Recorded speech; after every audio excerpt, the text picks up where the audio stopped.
If you work as a manufacturing facilities engineer, installing a new piece of equipment can be as complex as the machinery itself. From prep work to alignment and testing, it's your team's job to put it all together. That's why it's good to have Grainger on your side. With industrial-grade products and next-day delivery, Grainger helps ensure you have everything you need close at hand through every step of the installation. Call 1-800-GRAINGER, click Grainger.com, or just stop by. Grainger, for the ones who get it done.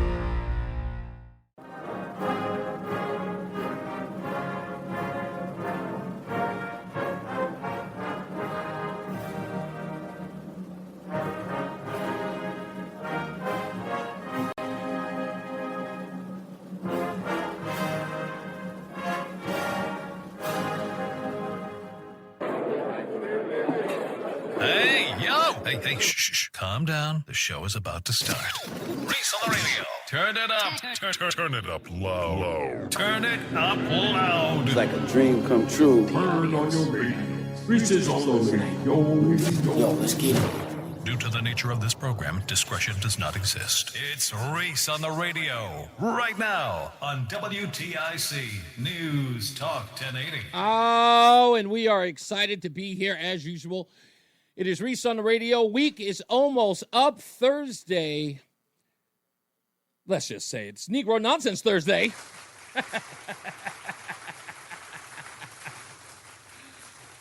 On News Talk 1080 WTIC, we'll talk about Tyree Nichols. And I figured it out, folks. I figured it out. It had been bothering me all day.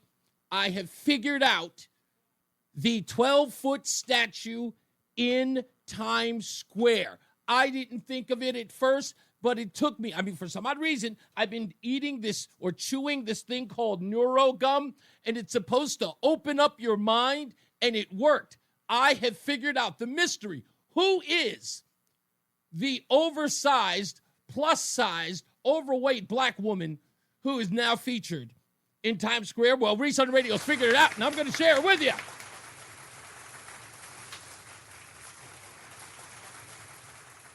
Democrats are always telling me to open up my mind. Open your mind, Reese. I have. And you're all going to be so satisfied when you find out who she is. They thought they were going to get this one by me, but they didn't. Also, congratulations. I think they're in order to the first American Pope. A lot of you are excited about that. I know that you are. It is a big day. It is dominating the news cycle. I kind of feel like Donald Trump got played today. You know, he had this big trade deal with the UK that, of course, has now been overshadowed by the new Pope, Pope Leo the 14th. Ironically, the first Pope ever televised is Pope Leo the 13th, I've learned. This Pope is from Chicago, Chi-Town. Can I be the first to tell you? The Pope is going to run into scandal immediately. Immediately. First scandal is going to deal with Donald Trump. It always does. He's from Chicago. He's an American Pope. When the reporters get a hold of him, they're going to ask him about Donald Trump. You know it. I know it. You know it. They make it about him no matter what. Hey, did you see this picture of Donald Trump, this AI image? What do you think of the President of the United States? That'll be the first deal. There's already a report out, I just said it, that apparently while he was a cardinal, he made some comments about J.D. Vance. I understand. That's already come out. But there is another scandal. I don't know if that's going to affect him in any way, but it will. I will just say the name Father James Wright. That's all I'll say, and I'll leave it at that. I don't want to step on the guy's shoes today. It's a very, very important day for those of the Catholic faith. I'm telling you, I am informing you that these stories are going to come out. And then you'll go, oh, Reese was right. I know. When it's time to talk about it, we won't take away from the pomp and circumstance. We'll talk about it. But I'm warning you, these stories are going to come by. Okay? And then you'll say, God, damn, Reese. Also, we have a guest today, Jill Kidik, former Hartford police officer, will be on the show today about the new report that involves Tyree Smith, or as many have called the Connecticut cannibal. Also, the story about the father who beat and killed his 12-year-old son with a baseball bat. She'll be here today to talk about that as well. We have the Red Sox game going on, so of course that is our regular broadcast over at WTIC at NewsTalk 1080. So you are listening to Reese on the Radio on the Odyssey app, reaseontheradio.com, and WTIC.com. And we will join the regular programming roughly around 4:30. I can only imagine with the Red Sox score being what it is, it's 3-0 Red Sox against the Texas Rangers.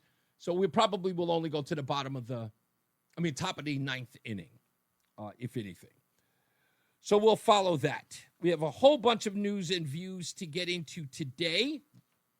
So I hope that you stick around for that. Let me get to my opening monologue.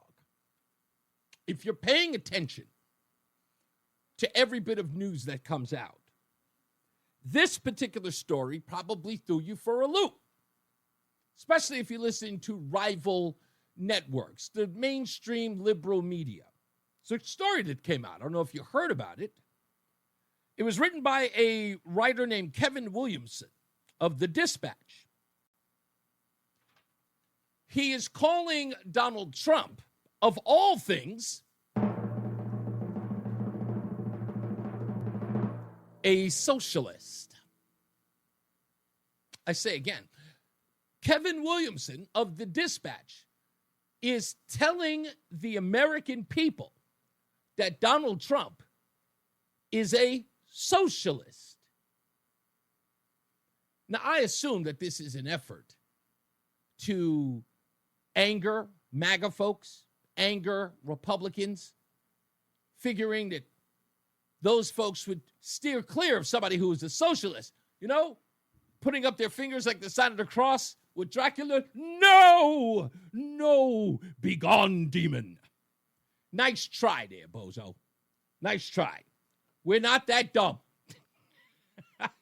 I know you think we're all stupid and cult-like, but remember, we're in a cult.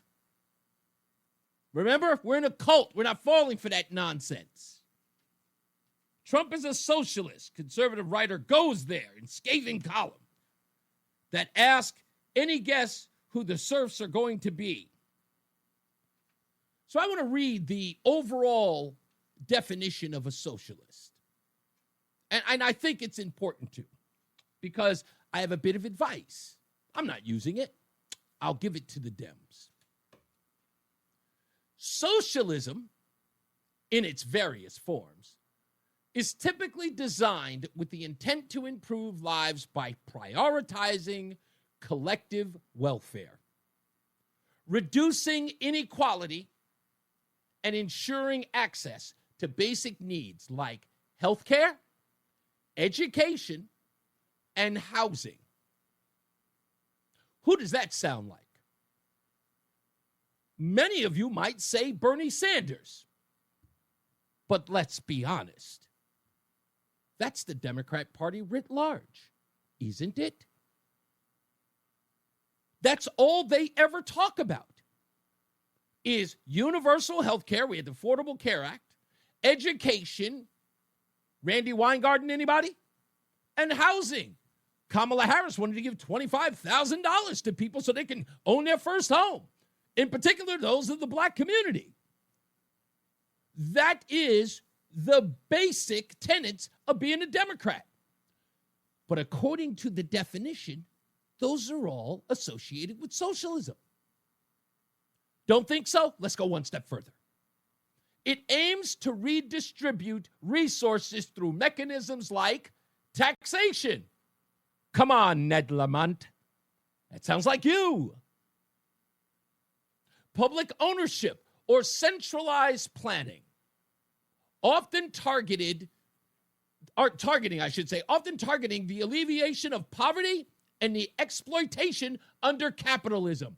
Who does this sound like, folks? Does this sound like Donald Trump? I don't think so. But does it sound like every bleeding heart liberal you've ever run into? Yes, it does, because they are socialists. And while the Democrats are having an identity crisis at this moment, I figured, why not embrace it? Evidence of that are at these rallies with Bernie Sanders and Alexandria Ocasio-Cortez. Guys like Chris Murphy and Dick Blumenthal, we had 2 people show up to give a rally. 2 guys from Connecticut, and maybe 120 people showed up. Alexandria Ocasio-Cortez and Bernie Sanders are pulling in thousands of people. Double, triple, quadruple, 10 times the numbers of a Chris Murphy, who's everywhere in the news media. He's barely filling up libraries. Perhaps in this identity crisis, they should recognize who they are. They are the socialists. I mean, if you don't want to take my word for it, let's go to a guy who you were willing to vote for, you folks over on the left. His name is Tim Walz, Governor Tim Walz. Let's see if he sounds more conservative or socialist. When I was growing up, you knew who the Democrats were and you knew what they stood for. I said, I never became a Democrat. They came to me and improved my family's life. And I think we've got to get back to that. We've got to use it as an opportunity right now to talk to people, but more importantly, not just tell them we're for health care, get it done. Improve their lives, Tim Walz said. Let me read you the definition of socialism. Socialism, in its various forms, is typically designed with the intent to improve lives by prioritizing collective welfare. Yeah.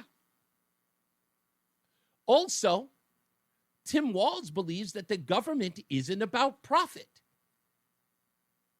He says that the government should not be run like a business because they're not in the profit business. That's the way he sees businesses. Tim Walz, ladies and gentlemen. So many Americans thought, we need to hire a businessman to run government like business. 2 things about that are wrong. No, we don't need to run government like a business because we're not in the profit making. We're in the improving lives and looking towards the future. Improving lives. Again with Tim Walz. They should embrace who they are. This identity crisis, it's killing them. And that's the reason why it's killing them. When you're asking yourself, like, who are the Democrats? What do they stand for? What do they believe? Well, 2016 was kind of like the issue. You remember when Joe Biden came in and told everybody, I'm a moderate, I'm a moderate, I'm a moderate, and then came in and went crazy left? Practically, primarily because he wasn't there, and other leftists and Obama, acolytes were in the White House, and they had a far leftist agenda. They turned his administration into what Bernie Sanders was planning on doing the entire time. You notice Bernie Sanders had no argument with what Joe Biden was doing. He supported him full-throated. They went so far left, they turned off the base because they were more concerned about socialist ideals, the general welfare of everyone. And when you're talking about collective welfare, you have to include everyone. So while they were doing that, trying to straddle the fence, if you will, they lost their way. Even today, Chris Murphy is doing articles talking about how they need to get the caucus together to be all about one thing. His concern is that they can't figure out who they are. Well, say who you are. You are socialist. You always have been. You always will be. This fight that you've been going through has been going on since the 60s, the 70s. You sit around here and you talk about, since the death of John F. Kennedy, really think about this, folks. Really think about the Democrat Party and the 2 times in the last, I want to say, 60 years, where a Democrat was talking about what you could do for your country. We all know John F. Kennedy, but once they got rid of him, you never heard it again until the re-election campaign of Bill Clinton. When Newt Gingrich finally took over the House, what did Bill Clinton do? He became a centrist. Immediately, he was Contract for America, driving down the amount of people who are on welfare requirements. He started to sound a little more conservative. Barack Obama, was he anywhere in the middle? No. He doubled down on the nonsense. Taxation, government overreach. That's who he was. There hasn't been hints of socialism. It is who they are. But they know that it is politically fungus. But if you look, 29% approval rating today, and the ones who are getting the most attention, getting the largest crowds, are two of the most extreme leftist socialists of the party. Two people who are considered, by many standards, absolute whack jobs and knuckleheads. Alexandria Ocasio-Cortez and Bernie Sanders. That's who's drawing the crowds. The crazies. You know it, I know it, and so do they. Chris Murphy knows it, Ned Lamont knows it. Ask them about them. Ask Chris Murphy about Bernie Sanders. Ask him whether or not he has full support for what Bernie stands for, what Alexandria Ocasio-Cortez stands for. He'll dance all over it. He'll look like Sammy Davis Jr. in a tap dance movie.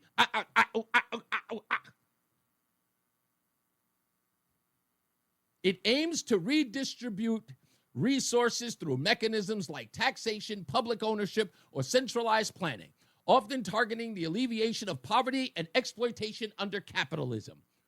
Who are the people who are screaming and hollering about billionaires, huh? Even Chris Murphy is. Even Chris Murphy is talking about Donald Trump and his billionaire friends. They hate the rich. They hate the wealthy. They demonize them. They say that they're the enemy of everyone. There's a story today I just found out. Bill Gates is giving up all of his money. Even he has decided that he is going to crap on the richest man in the world, Elon Musk. I'm giving it all the way. I've got one word for Bill Gates, Epstein. There's a reason why he's giving it away. We all know. But nonetheless, that's who these people are. So Trump is a socialist is another half-ass effort to steer the fact or steer away from the fact that we know who the Democrats are. And as long as they struggle with that identity crisis, if they can't come out and authentically say who they are and what they want to do, they are going to continue to lose. I'll say this before we go to a break. The reason why they can't embrace their socialism is because it is difficult to tell even the poorest among us that they shouldn't be rich or wealthy. Imagine the things that you're going to have to get rid of to convince a society that being wealthy is wrong or that wealthy is demonized. I would propose something. Let's get rid of the lottery. Let's get rid of scratch-off tickets. Let's get rid of any opportunity for anyone to win jackpots. Hey, let's get rid of casinos. If being wealthy is the problem, if being rich is evil, let's eliminate those opportunities so that people just rely on the government. Just rely on, as Tim Walz said, the people who are going to improve their lives, like the Democrat Party, the Socialist. That's what I say. Get rid of it all. No more opportunity to get wealthy. Sell that. Tell everybody that they're all going to live the same and there are going to be no rich and wealthy people. And they're all going to drive a Yugo and eat generic food. There'll be no name brands. There'll be no designer jeans. Everybody gets one jean. I think Jordache. Jordache. That's the jean everybody gets. Everybody gets Jordache and Pro Keds. No more Nikes and Air Jordans. We'll take a break. We'll be back. This is popping into my head as I'm speaking. We'll take a break. We'll come back. More news, more views. Oh, no, that's right. We're going straight through. I forget. I keep forgetting exactly where we are. This is I have a biological clock, okay, that's ticking. And I totally forgot about that. Anyway, okay, score is still 3-0. Okay, score is still 3-0. I don't think the Texas Rangers are going to do anything unless, of course, Boston decides to give it up like last night. By the way, if I may, I meant to mention this before. Let me say that Matt Sorois, come on, man, let the body get cold, okay? Crapping on the Celtics today, give us a day to, redeem ourselves. And I don't know what's going on with the Celtics. You guys look lazy out there. You look like you were tired. You get a 21-2 run. In the fourth quarter, you can't sink a basket. The only time you sink a basket is when you're driving in the paint. You can't, not 1-3. When you rely on these three-pointers, that just shows you how bad all of this has gotten. Just absolutely awful. I'm so done. My wife, I'm getting so ridiculous, Roland. Let me tell you this. Do you know what my wife did to me yesterday? Day before yesterday. What? I'm watching the Capitals game because the Capitals lost, the first game in overtime. So I come into the bedroom because I was watching the living room. I come into the bedroom and I got this grumpy look on my face and I'm like, she goes, what happened? I was like, they lost in overtime. She was like, wow. She goes, and the Celtics lost? Maybe I should start gambling against the teams you're rooting for. Maybe so. I looked her right in the face and I said, you know what? Screw you with the hard R. I was so mad when she said that. She was like, what, you going to start gambling now? She goes, I might just have to. If you're this bad at picking teams, I think I'm going to have to bet against you. So, yeah. Oh, that was an awful game. Awful game. Beautiful game. Listen to me. The Knicks are the Knicks. It's been 31 years. 31 years. They're going to this. You think they're going to the finals? You think they're going to the finals? Good. Yes. I hope they lose like they did 31 years ago. I hope they lose. What is it, 5 games? I'm a 5-game loss? That's all we need. They're all 7-game series.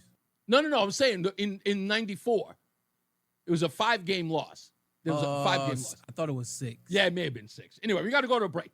We'll go to the news with Jonathan Silva, and we'll be back after this. Stick around. Reese on the radio, making sense of the news. Yeah, even when it makes no sense at all. Now on WTIC, News Talk 1080. All right, now it's time for gratuitous exploitation of Reese on the radio. Again, gratuitous exploitation of Reese on the radio. Roland, what do you think tomorrow is as it pertains to your humble host? Can you What I think tomorrow is? Yeah, tomorrow is. What do you think tomorrow is? Again, remember what this is called. Gratuitous exploitation. What did I call it? Anyway, I can't remember what I just called it. Anyway, but pertaining to me, what do you think tomorrow is? It's not my wedding anniversary. I'll give you a hint. It's not my wedding anniversary. That's February 14th. That's Valentine's Day. Yeah, that's Valentine's Day. I know that. Can't think of it? Nah, can't. No? Okay. Tomorrow marks 3 years I've been with WTIC. Oh, it's your 3-year anniversary. That's correct. So you said it wasn't your anniversary, but it was. No, not my wedding anniversary. You put anniversary in there. Yeah, so I apologize. You assume, I kind of threw you off with that. Yes. So, yeah, tomorrow officially, my hiring date was May 9th, 2022. Oh. Yeah, I And didn't even know that. I came October, same year. So Yeah, that's right. In a couple Wow. months, I'll be 3 years. Look at that. Holy moly. See, we were meant to be together. We were meant to be here. Now, if you could help me win an Emmy, then we're gonna see. If you could do that, then we'll know how great of a producer you are. Or at least, I don't know, Marconi. I don't care if I win some People's Choice Award in Connecticut. Just get the brother something. That's all I'm saying. We got to go syndicated, man. Yeah, I know. We definitely Then you do. can win an Emmy. Yeah, I can win. Exactly. Just anything along those lines. I'll win any one of those. First place at at the county fair. I don't care. Hey, by the way, I understand. Is that thing coming out soon? The Best of Hartford. That's supposed to be coming out on the 23rd or the 24th. Let me look at the calendar because I know it was one of these weeks coming up. Is that the thing? The Hartford Current did. Yeah. I think it's the 23rd, if not the 25th. If anybody does know, let me know in the chat room. And by the way, speaking of the chat room, okay, so in order to understand how to get the chat room, because many people are going to places that they used to and they're not finding it. It's okay. Go to ReeseOnRadio.com and you're going to go to the social media part of the site. Click on Facebook or click on X, and that's how you will be able to find the show. Okay? Until we figure out how to embed the show onto the website, which I'm having a hard time, and maybe I need more technical. I'm not technically savvy, folks. Let me be the first to tell you. Do you ever get through that? Like, how do you get through your technical issues? Or do you just have to read and go through it and blow things up at the house? Like, are you that guy? Either I do it or I don't. Yeah, exactly. If you can't figure it out, you just leave it alone, right? Yeah. I can't sleep at night if I can't figure it out. It drives me nuts. Yeah, you're like Joey. Yeah, he does. If I can't figure it out, I'm stuck. I was in my office up until midnight the other night trying to figure it out, and I just couldn't do it. And it drove me nuts. I wouldn't let it go. Finally, my wife was just like, "Are you going to go to bed?" I'm like, "Yeah." Yeah, sometimes you got to sleep on it, and then when you wake up, it'll hit you, and then you'll be able to solve your problem. That is a good point, and I'm too stubborn to realize it. You're 100% right. Maybe I should sleep on it and stop letting it bother me. That's what it is. Anyway, and yeah, I don't want to talk about all that stuff. So anyway, tomorrow, anniversary, Reese on the Radio, WTIC. So it's, I'm very, very excited about that. It's a long time to be somewhere. I think it is, if I'm right, this would be my longest relationship with a station ever. That's how tough it was in the beginning of my career. Going from Hot 97, going to Power 104, then to Power 105. It was like it was always all over the place. I lived in three different states in about 5 years. That's how bad it was. Three. Yeah, Connecticut. Yeah, wow, 4 different states in 5 years. I forgot about Massachusetts. So I lived in Boston, New Jersey, New York, and Connecticut. Damn. In the beginning of my career. Know it's hard out here for him. That it is. What's going on, Mark's in West Hartford? What's going on, buddy? I'm just thinking with your announcement about the importance of tomorrow, just think 50 years from now, when they do another milestone anniversary of WTIC, they're going to play sound bites of you and Roland in between the sound bites of Bob Steele. How great is that going to be? I won't be around for it, but somebody's going to have a good laugh. It'll be like, wait, you go from Bob Steele falling asleep to these two? Yeah, that'll be fun. Hey, real quick. Yeah. I got a crystal ball. Okay. I say within 2 weeks, you're going to see the national, of course, local media will be piggybacking off of them about the increased attendance in church in the United States. You watch, they're going to, whether it's this Sunday or in the next one, but mark my words, you're going to see the media just have a total blitz on, increased numbers. They'll never tell you about the monies, but increased numbers actually add up to more money in the basket. So they'll be doing stories like that. Let's talk about that because that's an interesting aspect. Because do you believe that having an American Pope will boost people showing absolutely. up? Absolutely. You think as so? As nutty as it sounds. Yep. I wouldn't doubt this Sunday. there'll be an increase in attendance, and maybe it'll be this Sunday when the local media is there. Oh yeah, I really believe so. I think so. Yeah, You know what? I kind of feel like you're right in that regard. There has been a push in alternative media as well as conservative media talking a great deal about people going back to service, going back to church, finding religion, if you will. There's been a growing sentiment of that because, and the only reason why I say that the only reason why I say that, Mark, is because remember during the 2024 election, there was this groundswell of what was called Christian nationalism that was demonizing the Catholic Church. Remember that? What I'm talking about will be short-lived, though. I'm not talking about long-term. This will be a very temporary thing. People feel good. Yeah, it'll be like similar to people going to Good Friday or Easter holiday, and you're talking about Easter Sunday, and getting your ashes, and then you don't see them the rest of the year. Yeah, but I believe that they're going to get caught up in it's just like it's almost like a sports team fan base. I always tell people, like, before UConn was a winner, like if you ask somebody, name me, I've been a UConn fan for all my life, I'll be like, name me just two players from between 1980 and 85. I'll give you $100. And nobody knows. Yeah. They're just, so it's the same deal. Like, hey, our team won. Yep. We're going to show up and celebrate a little bit, but yeah, don't expect them to stay. Anyway, I'll talk to you later. You got it, boss man. Thank you. Let's go to Jefferson Marlboro. Hi, sir. How are you? Nope. Okay, not a problem. Probably didn't know we were there. Okay, so like I said, 4:00 hour, we've got Jill Kidik. We're going to talk about this story with Tyree Smith and the father who is accused of beating his 12-year-old son to death with a baseball bat. Apparently, he had been told, or he had heard voices that told him to kill his son and his daughter.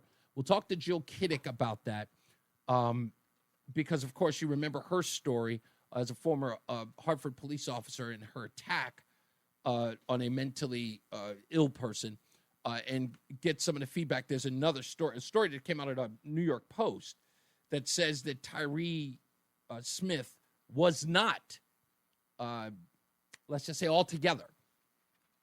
And he had altercations while he was locked up that should have never allowed him to be released. So we'll talk about that in her work on trying to keep these people inside these facilities to keep the people of the state, and if not the country, safe from them. Also, we've got the stupidest thing. We don't have the stupidest thing today. We have Negro nonsense today. I have finally figured out the mystery behind the 12-foot bronze statue of the overweight black woman. And we'll also talk about the Tyree Nichols case. And I've got some old audio about that case, about those police officers who killed Tyree, that many of you may have forgotten, which is, again, something we all need to focus on, and how people reacted to that death. The marches, there were marches about his death. There were people who were on television who were promoting marches, and they were talking about something very interesting about police brutality, that it should have been a conversation about that, just police brutality alone. But they went into another angle, and we'll talk about that as well. We'll do that after we talk to Jill Kidik as well. What was the other thing that I needed to get into today? I know I had the socialism thing, and Ned Lamont and the tariffs. I've got great numbers. Ned Lamont, my goodness, I wouldn't let this guy trade Pokemon cards. Ned Lamont, wait until you hear the nonsense he spewed on MSNBC about trade with Canada. And when you hear the numbers, you are going to be completely baffled. Ned, stay off the subject. Goodness gracious, man, stay off this subject. I couldn't believe the numbers that I heard. If you understood the trade deficit between Connecticut and Canada alone, you would tell this guy, get off of television. Shut up. Ned Lamont, please. I totally forgot about this bozo talking about trade. We're great partners. We're great partners with the people of Canada. No, we're not. No, we're not. You have no idea what you're talking about. Absolutely idiotic. Absolutely. I almost want to play it now, but I can't. I got other stuff that I need to get into. So we'll talk about that. And, of course, the score is now 4-0. Red Sox versus the Texas Rangers. And we are we top of the 8th? No, top of the 7th. Yeah, top of the 7th inning, according to this. So, we're not too long before we get back on the air. So, roughly, we're looking at about 4:30 by the time the game is over, unless we get 1, 2, 3 strikes, you're out. And that'll be the end of it. Let me see. There is, I'm just getting another alert on something, and we'll check into that as well. What else do I have to go into? I think that was about it. So we got the Pope. Oh, that's what I forgot. Because, see, when we're doing this, it's not as formulated as, I expected. I always set up the show to be with the clocks, and then when I don't have the clocks, I'm completely all over the place. I want to give a shout-out to Woodbury, Glastonbury, and West Haven today. I wanted to do that yesterday, but I want to make sure that I do. And that's something I want to do a lot of because apparently these areas, I can see who's downloading the show afterwards. So the growing number of people, and it changes all the time in Connecticut. Now, I get people who are listening all over the country, if not the world. Right now, I've got a growing listenership in India. I don't know why, but I do. Also, where was the other place that I had? France is actually listening to the show. Not sure about why that is. I don't know anybody there. Florida's listening. Mississippi is listening. New Jersey is listening. Manhattan is listening. That's weird because some of the places in Manhattan and Brooklyn, I don't even really, know anybody there, but apparently it shows growing in New York. Buffalo, of course, because our sister station, WBEN, that's always high up there. Massachusetts and my relationship with them, that's always growing as well. But in Connecticut, which is always at the top of the list as far as regions that listen to Reese on the radio, that list always changes. So Woodbury, Glastonbury, and West Haven, those are the top 3 in that order who listen to Reese on the radio or download the podcast. So I'm very happy about that, and I want to thank all of you for at least taking the time personally to check out the show. And, what else can I say? Let's go to, I guess, White Mike, who's calling in early. What's going on, boss man? Hey, man. So have you found it weird, the stories that the media chooses to cover, and I mean the mainstream media, stories that would be meaty and juicy and sell, and they just don't cover them at all? Of course. I mean, that is kind of the tenets of the Reese on the Radio brand, is constantly talking about how they never really cover those stories. So there's a story that I heard about out of Columbia, South Carolina. Okay. Have you heard about this poor young woman named Logan Federico? No. Wow, that doesn't even ring a bell at all. And that's a name that I should recognize. So a couple of days ago, this young woman who was 22 years old, reportedly working 2 jobs and going to school to become a teacher, is visiting her friends at University of South Carolina and comes home after a night out to a rental home, opens the door, and is confronted by a 33-year-old black career criminal. Shot and killed. Who shot her in the chest and killed her. Yep, I do know the story. I saw her father on television, and turns out that this guy had a rap sheet as long as my arm. I never got the woman's name, but I do know the story. Now, and if you look at her, of course, they put the picture up, and this is the girl that you want your son to marry. This was someone who's going to benefit society, and she's dead. This guy didn't have to kill her. He could have hit her. He could have punched her in the face and run off. Yeah, but she wasn't really a threat to him, and no. And the father is livid about the district attorney in that town who just kept letting this guy out. And we're talking, if I'm right about this, Mike, I think this guy had at least 11 to 15 such crimes where he was breaking and entering and had violent altercations, something like that. I know he had a long rap sheet, and he probably should have been in prison. But, the father's livid, I guess. But I've yet to see one of these fathers of a murdered child, actually act the way you think you would act if your child was murdered. I've not seen a Mel Gibson ransom moment yet out of these. You know what? I feel you there. I feel you there. I was immediately taken back to that scene in the movie where he's in front of that money and he says, "You're never going to see." You're right. I mean, I don't know. I would be that way. You would. I don't know anyone who wouldn't feel that way. Buddy, if I came home one day and someone had murdered my house cats, I would go John Wick on 3 generations of their family. So I don't know what's wrong with these people. It's embarrassing. Do you think? Do you really believe that there is this sense of not drawing attention to themselves?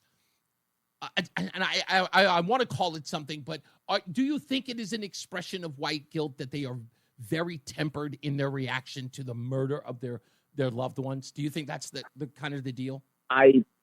I seen as how one was in Texas and one was in South Carolina, I would tend to think it's more that they've been kind of cucked by modern Christianity into that whole, turn the other cheek and, forgive and all that crap. I don't know how much white guilt it is. Maybe Austin Metcalf's father, because we did see how he put out a nice little posting celebrating Kwanzaa for all his black friends or whatever, because I'm sure there's a lot of Kwanzaa going on in Frisco, freaking Texas. But wait. I just don't get it. But you made a good point here, because you know what? Because there's a whole litany of stuff that you could make this out to. But hear me out in one regard. And I'm only asking this because I'm playing devil's advocate. But I think, in my view, I'm going to give this a little bit of credence while I'm asking you anyway.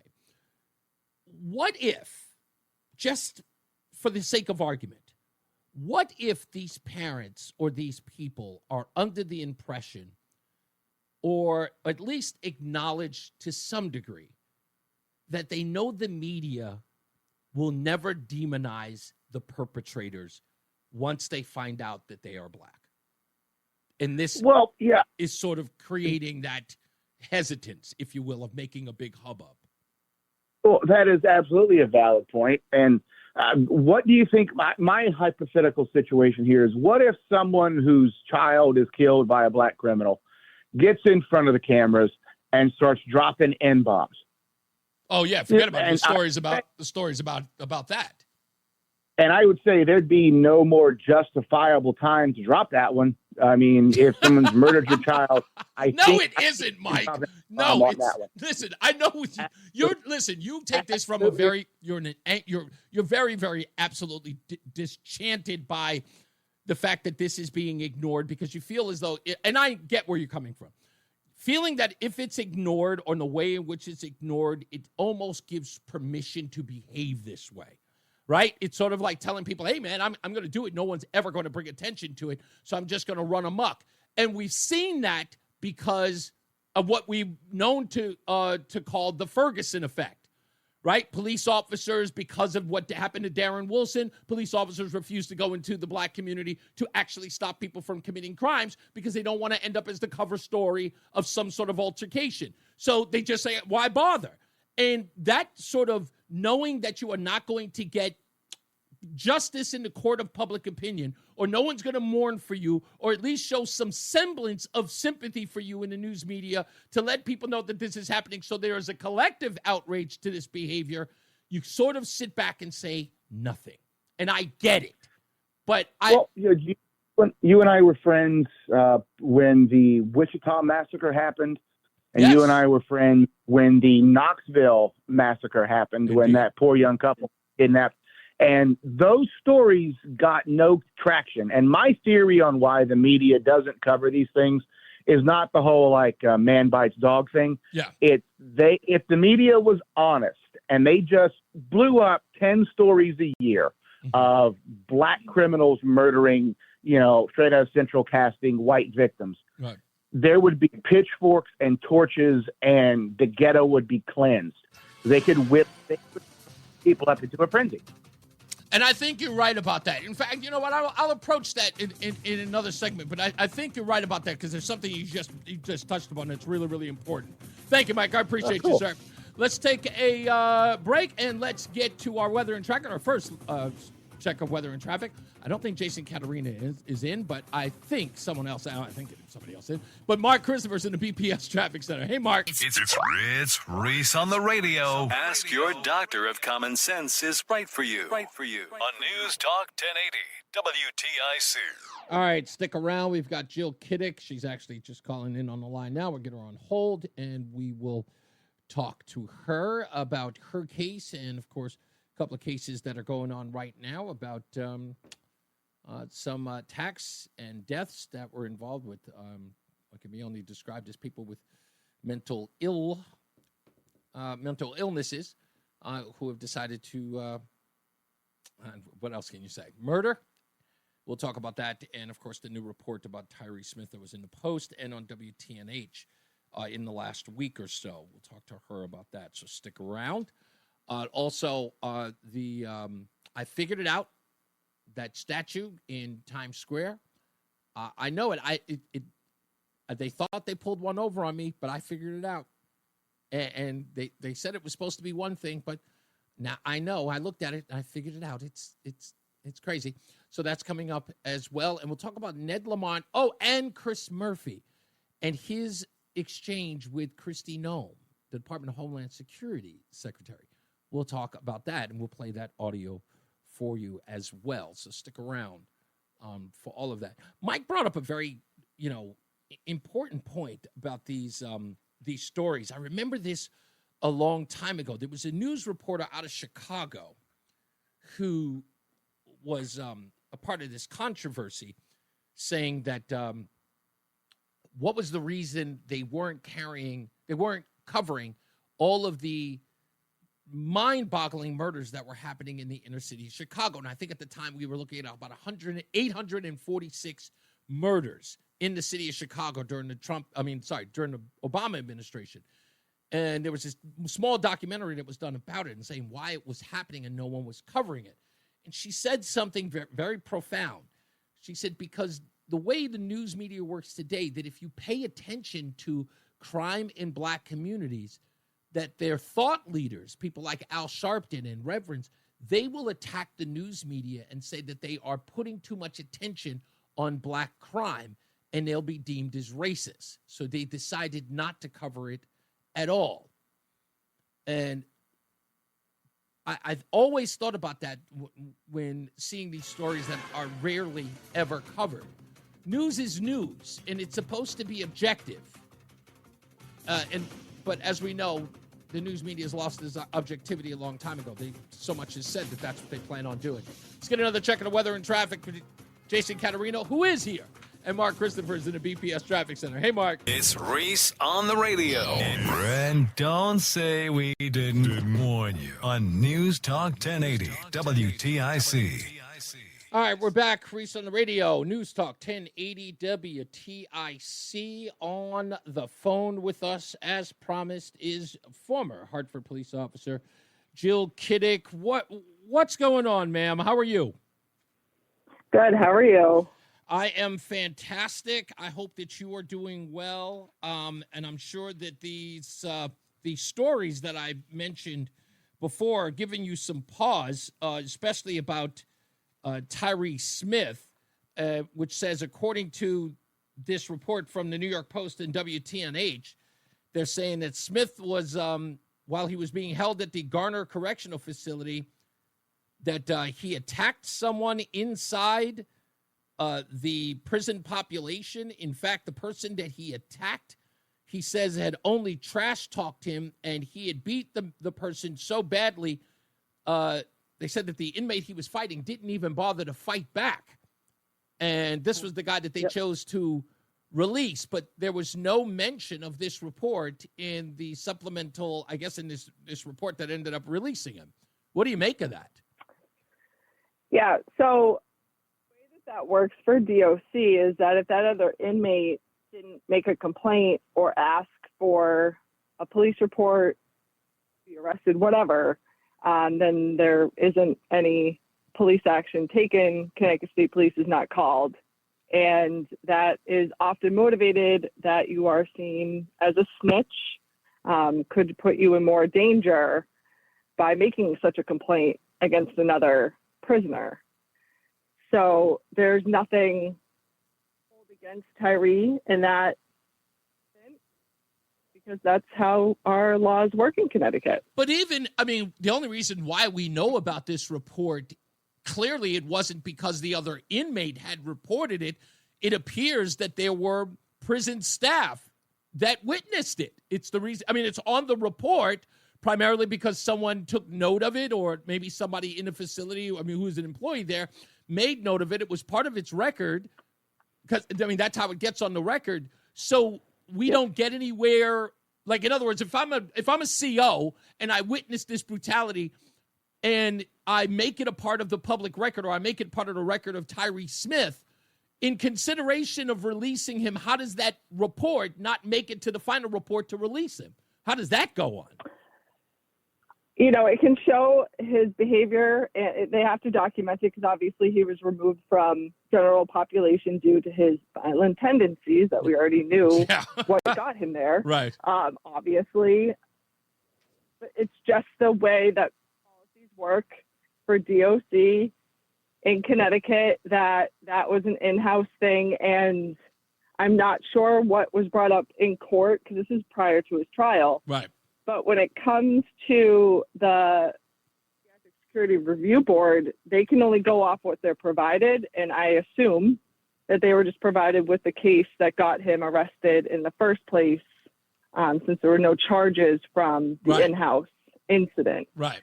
So, now, let me ask you this. yeah. Can something like this, now that it's been revealed, that upon his incarceration, or at least his pending before his trial, that this took place, is there a likelihood that this will then be a part of the record, that maybe there'll be some sort of review, maybe they'll recant it, maybe they'll rethink it? Do you have any opinion on that, or do you think that, forget about it, it's a foregone conclusion, he's going to be released, or he's just going to be allowed out? Yeah, so, I mean, he's been out for a while before he was this last step that was taken, and I don't believe that it truly has nothing to do with the psych hospital or the review board. Right. Again, they can only take action on any crimes that he's been shown to have violated and found guilty of by a judge. So they can't really hold that against him, and they're going to still go off of the fact. Do you think? Said that he's a joy to be around. Shouldn't there be? I mean, it's weird because I don't think that, I hate to use the term protesting in this regard, but shouldn't there be in public outcry for people to consider this in some way, that they are in danger? I mean, why do you think there has been no real groundswell of people who have pushed back on this case? I think it's exhausting for people like myself who do see the reality of the potential of future incidents and how violent these people actually are. Mm-hmm. It's exhausting because you have more people that want to, quote unquote, save these people and give them another chance because they are not guilty. They are not convicted of a crime. And that seems to trump it at the moment. But we're really missing the mark on this mental health epidemic that we're having, and this being scared to tell the truth and be honest that some people are too dangerous. And schizophrenia, one of, like Tyree and my attacker and others, there's no cure for. Right. We cannot continue to pretend that we can hope for the best and take chances on the public. Yeah, it's insane. We're on the phone with former Hartford police officer. You all know her story. Jill Kidik is on the line. So we have another case, a man who's accused of beating his 12-year-old son to death with a baseball bat. His name is Anthony Esposito Jr. He is being held at $3 million bond. According to his story, he heard voices that told him to kill his 12-year-old son with a baseball bat and attempted to do the same to his teenage daughter, whom he only managed to throw down a flight of steps before he fled the scene. Now, I got to ask you this, and not that I'm even thinking you're an expert on this, but I'm looking at this from a very layman sort of, I'm not a psychiatrist or psychologist, but I'm just looking at this as an average citizen. I always find it weird that someone who may have been listening to voices who kills someone manages to flee out of fear of being apprehended, because it makes me question the whole out of mind kind of deal. Am I wrong here? Am I ahead of my skis? Am I being unreasonable? No, there's all these, like for this, he's going to have to go be tested and see if he truly was hearing voices, but that does show if he ran away that he knew what he did was wrong. Indeed. But that would just be your opinion and my opinion. We're not professional. Right. I find that, you know what? It's one of these things, right? I'm going to go back and I'll tell an old story. You may not remember this story, Jill. And if it does, I'd be surprised.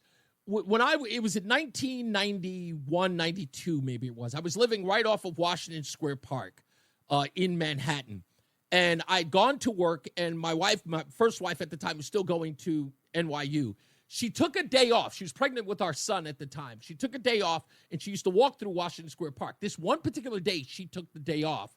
A woman lost control of her car and drove through Washington Square Park. I think she killed 7 to 9 people in the park. And she was never charged. They said she lost control. There was nothing that gave them the impression that the car had lost control or that she intentionally drove through it. But something in my head, this is before I got into radio, we were sitting in Washington Square Park where we usually hung out. And as I'm reading the story, one thing popped into my head. I asked everybody who was there, who was a witness. I said, I got to ask, did anyone hear the woman honk the horn?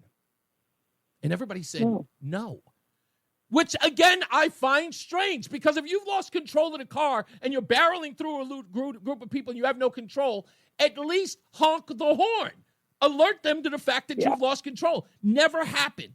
And in my head, that's the way I look at all of these things. It's like when I see people do the most basic of things in these cases, why no one else comes to terms with that or no one else even considers it blows my mind. Yes. Yeah, we tiptoe around so much. Is it a desire to find an excuse for these people's inexplicable behavior? Because I can't lie to you. It baffles the mind. I think everyone who's read that story, as it appeared here at the top of the hour news, you hear about a man killing his 12-year-old son with a baseball bat. You can't help but go, what would prompt that? Yeah. Yeah. I mean, obviously there's a mental health issue, just like in my case, to stab someone you've never met before. There's as a human being, in your heart if something's right or wrong. And society is concerned about somebody, then the world should be concerned. The doctors that are treating should be concerned, but like in my case, in my last hearing, all I heard over and over again was from the staff at Whiting was how remorseful my attacker was.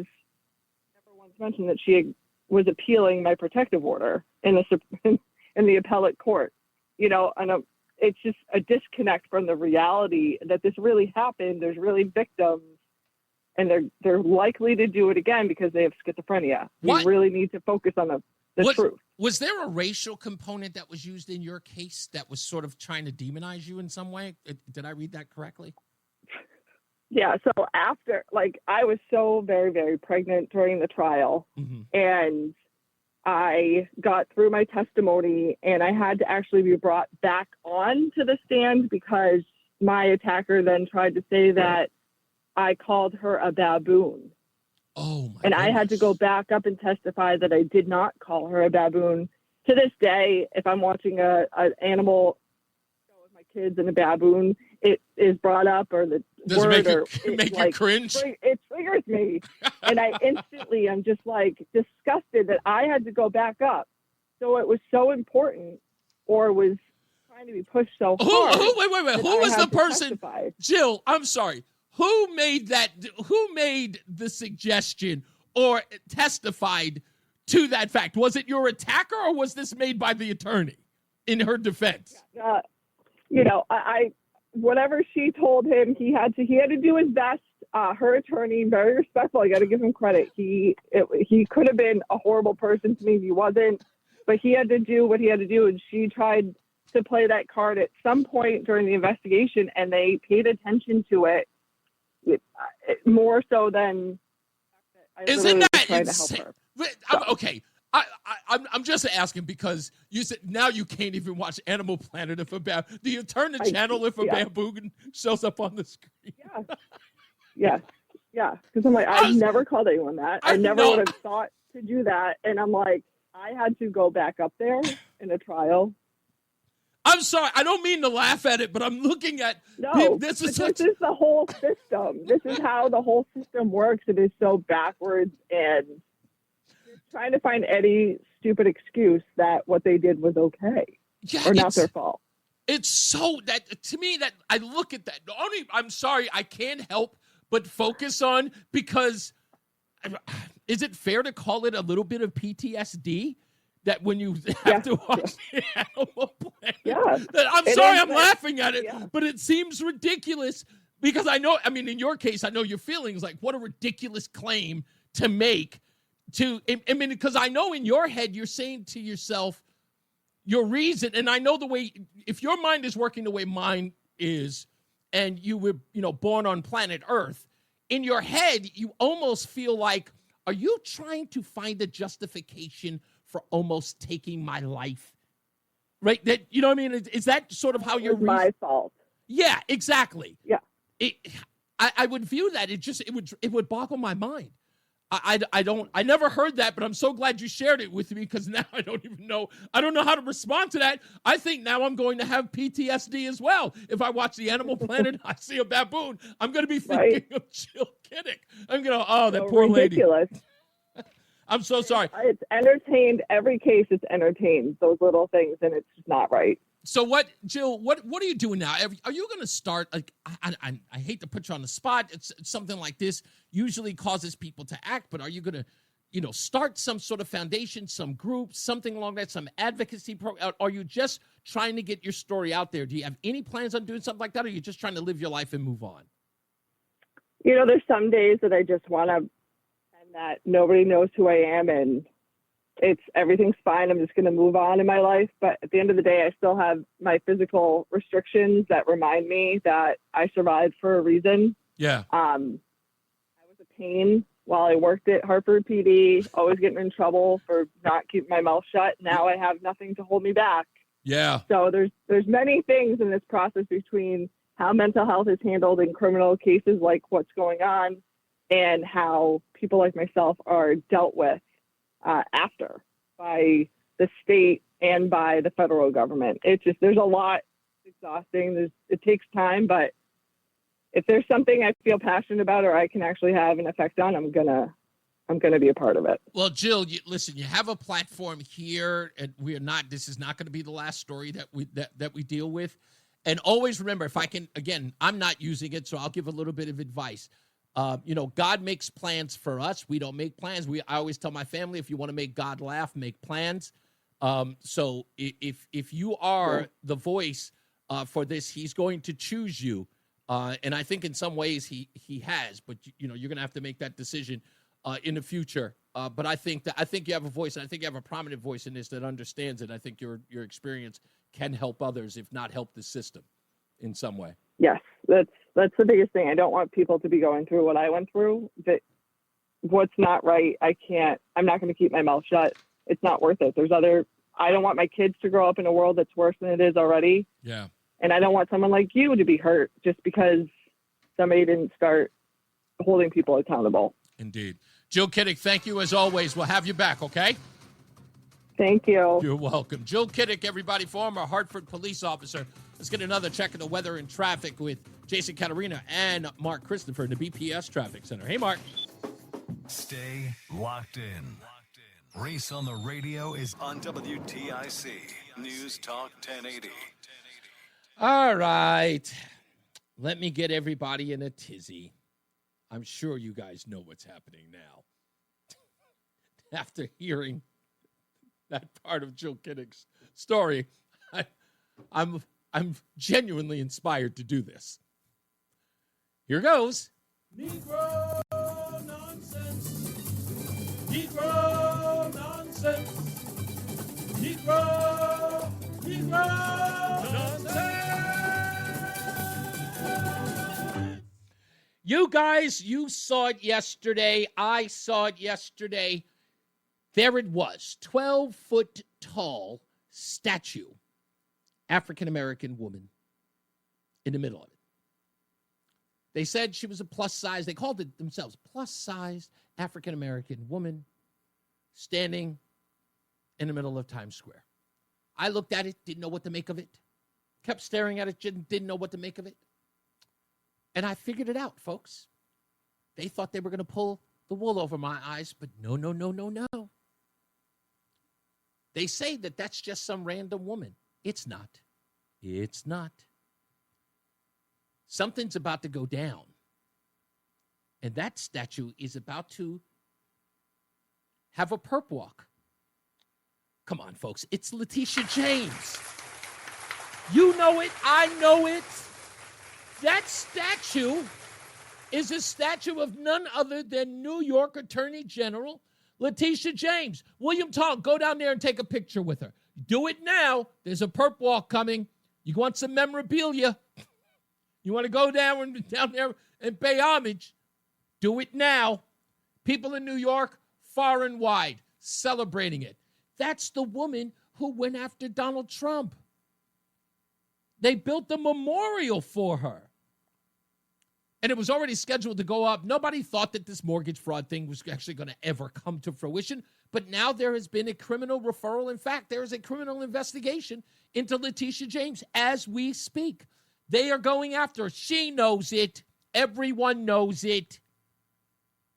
Everyone knows that this woman is getting a perp walk. God bless her. Watch. Mark my words. Out of nowhere, inexplicably, there will be another plus-size black woman statue, 12 feet tall, erected in Atlanta, Georgia. Out of nowhere. I don't know, but it's going to happen. There's going to be a 12-foot tall, inexplicable, overweight black woman statue in Atlanta, Georgia. Yeah, out of nowhere. It will happen right before the perp walk of Fannie Willis. Just happened out of nowhere. Maybe we'll get another overweight statue in New York of a heavyset black man before the perp walk of Alvin Bragg. Go down there and get your picture with her, ladies and gentlemen. She's waiting for you, William Tong. Go down there and take your photos. Take the whole family. Let's get another check of the weather and traffic. Jason Caterina and Mark Christopher in the BPS Traffic Center. The self-proclaimed love child of Rush Limbaugh. They're running a strange program, y'all. Reese on the radio on News Talk 1080 WTIC. I cannot believe that I even have to report this, but to show how out of touch Chris Murphy is, even Chris Van Hollen, Senator Chris Van Hollen, has walked away from defense of Abrego Garcia. Chris Van Hollen, the guy who went all the way to El Salvador, even he is walking back all of his support for the guy. Oh, it's not about the guy. It's about the rule of law. It's about due process, which, by the way, they are also running away from. Did you notice that? Did you notice they're all abandoning it? Except for one guy. The guy who can't stop getting press about him everywhere. The titular leader of 1% of the Democrat Party. He's part of the 1%ers, ladies and gentlemen. I'm sorry, he just is. And that's Chris Murphy. Listen to, and by the way, in this exchange, I think I found out Chris Murphy's weakness. I think I found it out. Let me see if you can actually notice this. You can go to the chat room. Just go to ReeseOnRadio.com, join us on Facebook, or join us on X or on YouTube. I want to see if you recognize where Chris Murphy all of a sudden in his exchange with Kristi Noem, like goes all thumbs. And it was weird. Like, I can't believe I caught it. Listen to his exchange.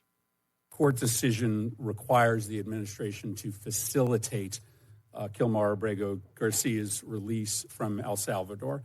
Can you describe the steps that you have taken to facilitate this release? And specifically, can you answer as to whether you have reached out to your counterpart in El Salvador to facilitate Mr. Abrego Garcia's release? Abrego Garcia is a citizen of El Salvador and should never have been in this country and will not be coming back to this country. There is no scenario where Abrego Garcia will be in the United States again. If he were to come back, we would immediately deport him again because he is a terrorist, he's a human smuggler, and he is a wife beater. You've read the Supreme Court decision. Does the Supreme Court decision not require you to facilitate the return of Mr. Abrego Garcia? The Trump administration is complying with all court orders and judges' orders. Does the Supreme Court order require you to facilitate the return of Mr. Abrego Garcia? Is a citizen of El Salvador. It is up to the president of the El Salvador to make the decision. You're a defendant in the if he is coming back. It's been a big topic of conversation between all of us, between the country. When the president visited the United States of America, it was discussed and talked about there. The president has been very clear on this issue, as the Secretary of State and I have as well. Abrego Garcia is not a citizen of this country and is a dangerous individual who does not belong here. I will not ask another question, Madam Chair. But the discussion, we would immediately. But the discussion ends when the Supreme Court rules 9-0 that you have to facilitate his release, and the fact that you can't even acknowledge the court decision requires he's scared of women. He's scared. And I saw this, and I guess you have to watch the video in order to get it. But Kristi Noem. Now look. Okay, I mean, this is the woman who didn't blink an eye when she had to shoot a dog. I'm just saying. She's a tough cookie. It goes without saying, all right? Everybody knows that. Okay, and I don't want to minimize her. I don't want to minimize her by saying that she's hot and gorgeous and all that other stuff, and I can't help but look directly into her eyes and fawn over her. I don't want to make it about that. I'm just saying that to watch Chris Murphy when he's talking to her, she doesn't blink. She looks right in his face and tells him, Senator, he's not coming home.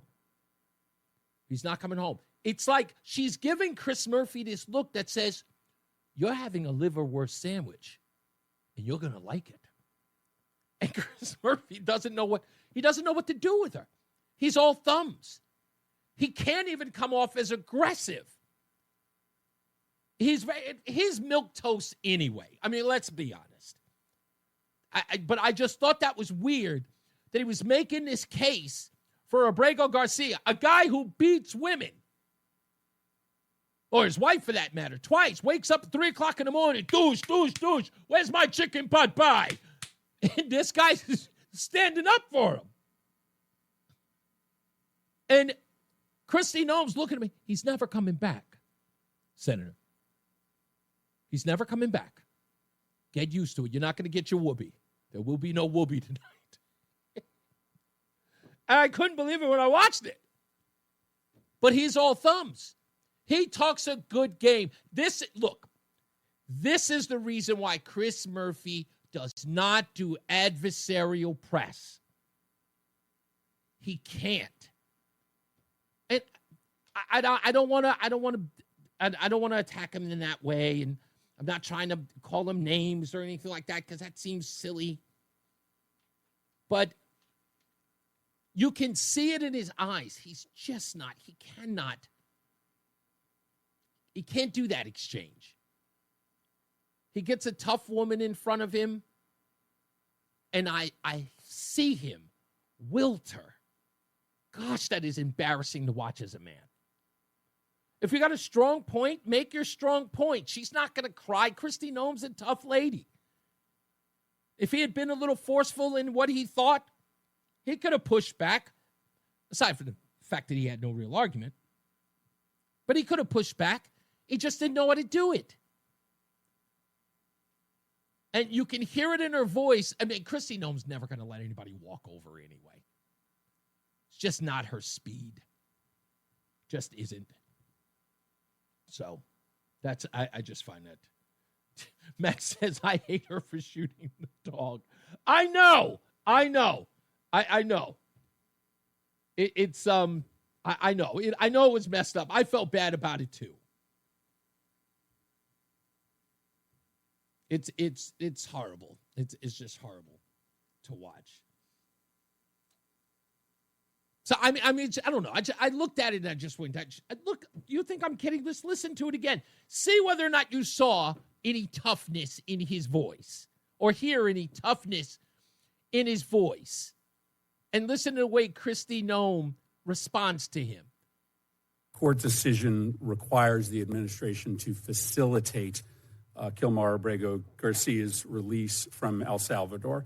Can you describe the steps that you have taken to facilitate this release? And specifically, can you answer as to whether you have reached out to your counterpart in El Salvador to facilitate Mr. Abrego Garcia's release? Abrego Garcia is a citizen of El Salvador and should never have been in this country and will not be coming back to this country. There is no scenario where Abrego Garcia will be in the United States again. If he were to come back, we would immediately deport him again because he is a terrorist, he's a human smuggler, and he is a wife beater. You've read the Supreme Court decision. Does the Supreme Court decision not require you to facilitate the return of Mr. Abrego Garcia? The Trump administration is complying with all court orders and judges' orders. Does the Supreme Court order require you to facilitate the return of Mr. Abrego Garcia? Is a citizen of El Salvador. It is up to the president of the El Salvador to make the decision. You're a defendant on in the if he case. is coming back. It's been a big topic of conversation between all of us, between the country. When the president visited the United States of America, it was discussed and talked about there. The president has been very clear on this issue. As he knows he's got no debate. He's just completely defeated. You're supposed to facilitate it, aren't you? No, he's not coming back. We've gone over this, Senator. What are you missing? What are you missing? He's not coming back. You guys have moved on, haven't you? Haven't you libs moved on? Right? You don't burn Teslas anymore, right? That's over. Right? You guys are very fickle. You know, you're in one way, you're into one thing in 1 minute, and then you're off to another thing, you know? You guys never stick to the same thing. What's it going to be next week? What are we going to be angry about next week? Do we know? I understand the kids are back at Columbia University. I hear that they're disrupting final exams or something. I understand. Is that we're going back to the beginning, and then we're going to come back to Teslas and Abrego Garcia? Like I never know. I can't keep up.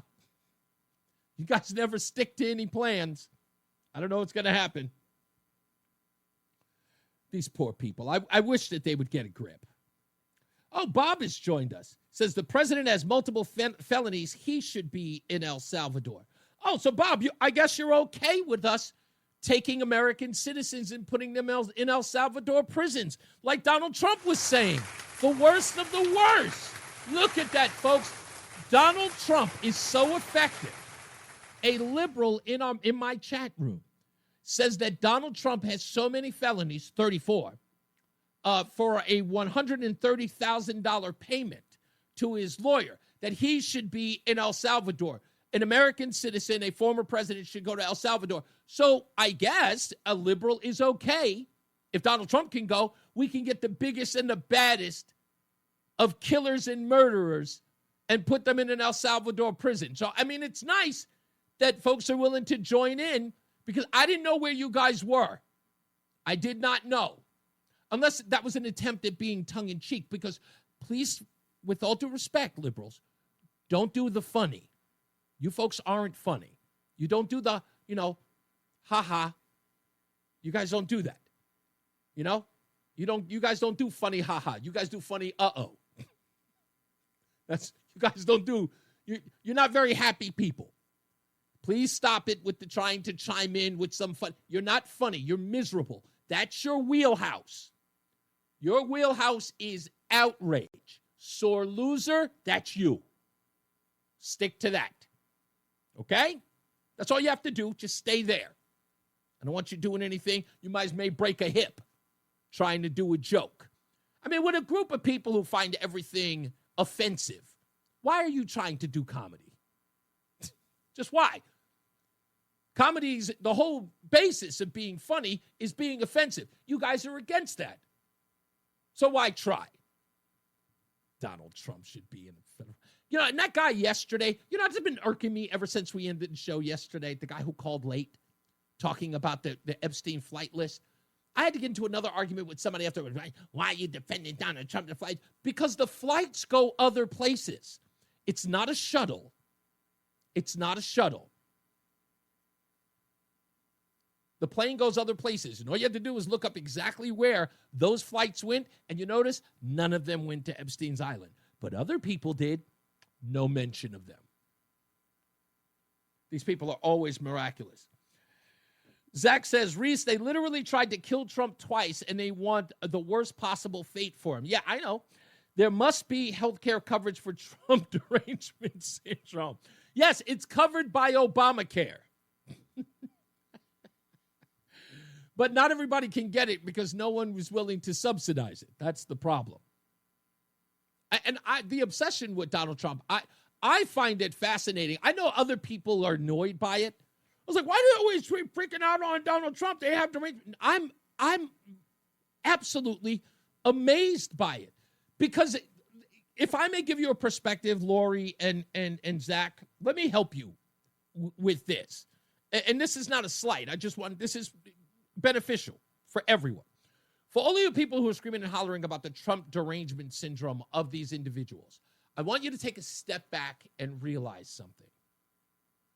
This always ends with self-harm. Do you understand that? I want you to look at every case that has happened where someone has displayed or exerted a form of Trump derangement syndrome. It has always ended badly for them. Michael Avenatti, Stormy Daniels, right? What was his former lawyer? Why am I forgetting his name? Whatever his lawyer's name is, Goldman, whatever the guy was. Yeah. Every person who's ever had an issue with Donald Trump and has made it public, their derangement has always led to their own demise, right? You remember Annie what was her name? Annie Dunleavy? Angry and hollering and screaming about Donald Trump and his supporters, lost her career as a teacher. The young lady who worked for Jeff Bezos' space program, now about to serve life in prison for taking her father's life.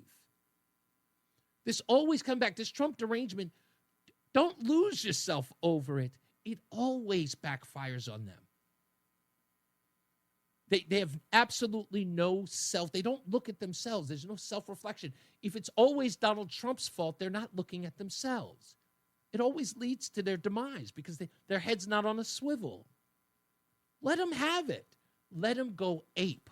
Let them lose their collective minds over Donald Trump, because while they're bending over backwards to let everybody know it, they end up destroying themselves. That's how derangement works. That's how that works. Matt says, I'm confusing the Trump derangement syndrome with the Trump curse. I don't think so. I don't think so. I think they're one and the same. I think they're all levels of the same derangement. Right? Michael Avenatti made his whole career about Trump and taking him down. And of course, the Trump curse was his undoing. It's part of the derangement. Take another check of get another check of the weather and traffic with Jason Caterina and Mark Christopher's in the BPS Traffic Center. Hey, man. Hour that packs a punch. It's Reese on the radio on WTIC News Talk 1080. Don't forget, tomorrow, programming note, none other than Mrs. on the Radio joins the program. That's right. Mrs. on the Radio, Roseanne, will join us on the program tomorrow. We're talking about all the news and all the views. in the 5 o'clock hour. It's always a pleasure to have her here. It gives an opportunity to sort of get where her head is at on stuff. Plus, she's surprised at the response that you folks have given her. She's, this is not her area of expertise. And, some people are always like, do they like me? Not that she has any, what's the word I'm looking for? Low self-esteem. She's just, she doesn't want to sound like, do I sound okay? Anybody would. If you've never done this before, you're always concerned about, do I sound okay? Did I sound all right? And so, but she was very pleased at the response that a lot of you gave her. And some people send a message, or we think about something that Roseanne said and send me a note and says, hey, I was thinking of your wife, and I thought she'd find this funny. And she's always pleased by that. She puts a smile on her face. She's like, really? Somebody thought of me? And I'm just very appreciative of you for welcoming her to the show and giving her a shot. Sometimes that can go off the deep rail. Roland loves Roseanne. They've got their own. They call themselves Row and Row. They get along. Anytime Roland calls me or I call Roland, the two of them are shouting at each other over the phone in the middle of the conversation. It's quite an interesting dynamic that the two of them have. Joey loves her too. Every time Joey's always like, hey, tell Roseanne I said what's up. And so everybody who's met her is always very enthralled by her. And I think that's great. It shows the type of magnanimous personality that she has. It's Matt says it too. She is awesome. Don't let anyone tell you different. I agree. I think she's great. Beckman likes her. A lot of people like her.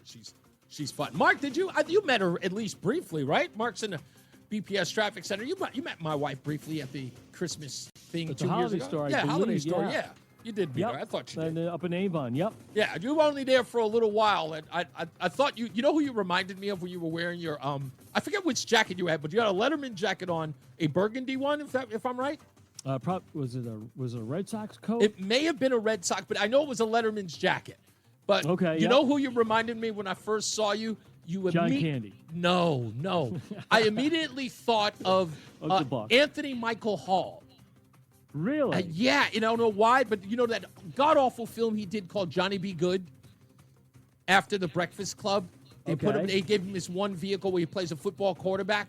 But when you came in, you sort of have that same sort of look. You have a very similar look to him. And I saw like the blondish, grayish hair. And I immediately thought, I was like, hey, Anthony Michael Hall. I have no idea why, but it just popped into my head. That's all. All right, well, I'll take it, man. That's a good compliment. I'll take that. Reese on the radio is getting ready to drop some knowledge on WTIC News Talk 1080. Drop it.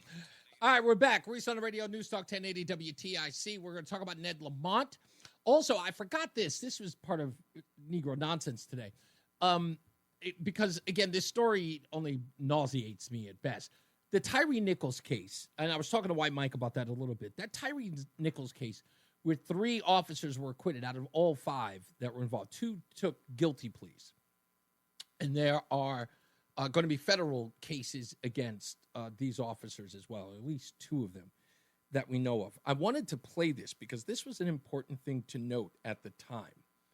And in my conversation with Mike, we were talking about how this is being spun in the news media and why these certain fathers that are losing their children to some of this behavior that's going on have chosen to take the high road.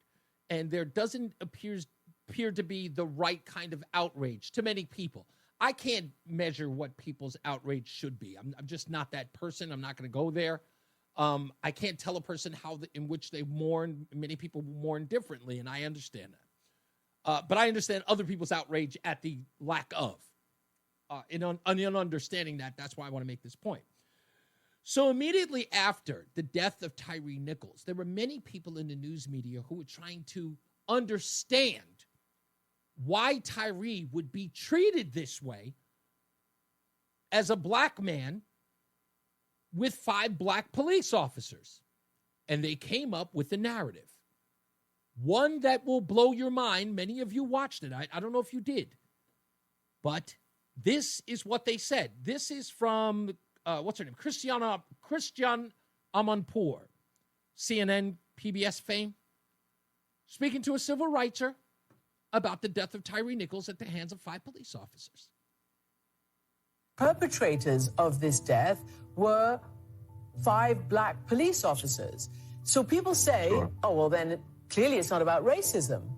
Yeah, that's not necessarily true. Now, it's difficult to make definitive categorizations of what someone's mind state is, but there's always been, in the long tradition of people making critiques of racism, there's always been a recognition that racism is not only pervaded by white people, or white supremacy is not only pervaded by white people, that there are black people who are exposed to these kinds of ideas and adopt the same sort of mindset as a result of them. The fact that there are all black people involved does not in and of itself mean that there's no possible theme of racism accelerating what we saw happen. Perpetrators of this death. So what I want you to understand when you hear that, and please understand that this is why liberals tend to make these silly arguments that end up falling right, like they fall flat on their faces after the fact. Think about what he just said. He said that, look, there are some people who have the same mindset. Of course, he says that after the fact, after he says that, I don't know what the mindset of individuals are, but he then goes on to tell everybody what the mindset of these police officers were. And many of them take on this role of being racist, even though they share the same race of the person they beat to death. They still take on this racial and racist tendency. Good. I'm fine with it. I'd say let them set the standards. This means I don't want to hear another thing about black people can't be racist to whites. He made the argument, didn't he? Some black people can take on racist tendencies, right? That was his argument. Of course they could be racist if they're black. Look at what they did to Tyree. So if they're capable of doing it based upon that race, then there is no argument when people say black people can't be racist against whites. Well, of course they can. That's why Tyree Nichols is dead. Because of the black-white racism of 5 black police officers. Obviously, right? They're never thinking. But I am. That's why I pay attention. Let's go to the phones, 860-522-WTIC. Let's go to Christine in Willington. Hey, Christine.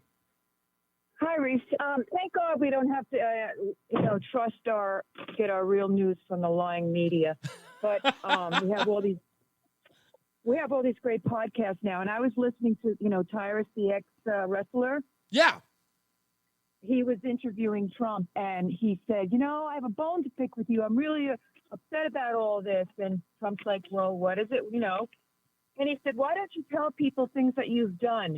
So, for instance, in 1991, Nelson Mandela wanted to come to the United States, and nobody would help him. Our government would not help him. So Trump started a 727 plane for their entire trip, okay? Yeah. Also, his father, Trump's father, helped to build a synagogue.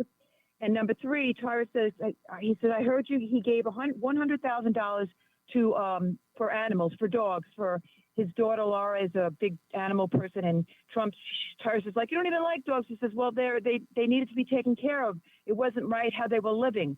I mean, this man has a humble heart. He says, how come you don't tell people?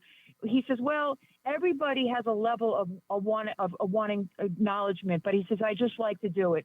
So, of course, they're not going to share all those stories, but those are big stories, okay? Mm-hmm. So, what do you think? Let me ask you this, Christine, because I know that you saw that and you heard that interview. I actually watched that interview as well, and one of the things that I don't understand, I couldn't understand. I understand it now, but I couldn't understand at the time. I said, here's a guy who's being called anything and everything under the sun, especially being called the worst thing that you could be called, at least in that space, being called a racist. I don't care. Call me a racist all day. I love it. But one of the worst things to be called, especially as a white man, is a racist, especially if you're not. And with that, I keep saying, why wouldn't he express all of his accolades so that he can sort of push back on this narrative? What do you think is the reason Donald Trump does it, if you had to guess? It says, do do not let your left hand know what the right hand is doing. Okay. So I would rather him keep it, under himself and to not put that out there. Right. Because it's more powerful when it happens, when it gets revealed this way. But, I also attribute all of this to this one of my favorite quotes from Albert Schweitzer. This is just the first part of it. Great spirits have always encountered violent opposition from mediocre men. All of these with this derangement syndrome, it's just classic. These they're just jealous little gnats, and Trump just keeps flicking them away. That's really what it is. It's just jealousy. I agree with you. I really do believe. I watch these people. The arrogance of these individuals, and I don't know if you know this, and I'll ask you after, I get the impression that every one of these individuals sees Trump as somebody who didn't earn or deserve any of the accolades, and they are so arrogant, they think they can challenge his prowess or his existence by saying things. I saw this with, what's her name, Sarah Palin. People who couldn't finish a sentence or couldn't speak proper English were mocking her for being a country bumpkin, right? It was like this way in which to demean with this arrogance that she wasn't worthy of the accolades she was receiving. And I kind of feel like that's how people challenge Donald Trump. Do you see it that way? All right, I'm going to give you another from biblical. The only way to get to heaven, having an eternal reward, is through the belief of Jesus Christ. The scripture says it's not by works, so no man can boast. And it says your works are like filthy rags. So it doesn't matter how good, how great philanthropist, all this and this and that you did. That doesn't matter. Yeah. So that's the same theology behind that. We're not. God didn't ask us to earn it. He did it for us. Yeah. And this is the same thing. So if people could get that into their head, but it does say in the last days, people have ears but cannot hear, and they have eyes but cannot see. Yeah. So, like I said, all the answers are there when I did that, but it is frustrating, but that's really what God's plan is. But, it's from the beginning of time, even when God brought all those people out of, Egypt and promised them the promised land. As soon as they were out, they were complaining. He was providing for them miraculously. This is the nature of human beings. Yes, ma'am. Okay? Yes, ma'am. So, it's so true. Yes. And I say this all the time. It doesn't matter who there were so many people pontificating about their belief system and where they come from and who they are, either ideologically or who they are racially. And they always believe that based upon those simplistic things, that they have this omnipotence or this behavioral, this endemic behavior based upon those things that makes them omnipotent or superior. And I go, you are like any other common man. You are bitter. You are vicious. You can be evil. You can be corrupted. Unless you recognize, you rip yourself of all of that silliness. The only way you can recognize your humanity is to realize that you have a tendency, all of us have a tendency to do man's evil deeds if given the opportunity and if no one's looking. We all have to, in some way, humble ourselves in order to follow the grace of God. It's the way I look at it. So it's just the way. And that's the beautiful thing. God is a gentleman. He doesn't push that on you. He gives you that choice. That's why we're supposed to share. I was reading today, it was supposed to snatch them out of the fire. People who don't know, when they say this love is love, well, if you care about someone and they're about to jump out of a plane, I've used this analogy before, you want to encourage them to put the parachute on because you know what could happen.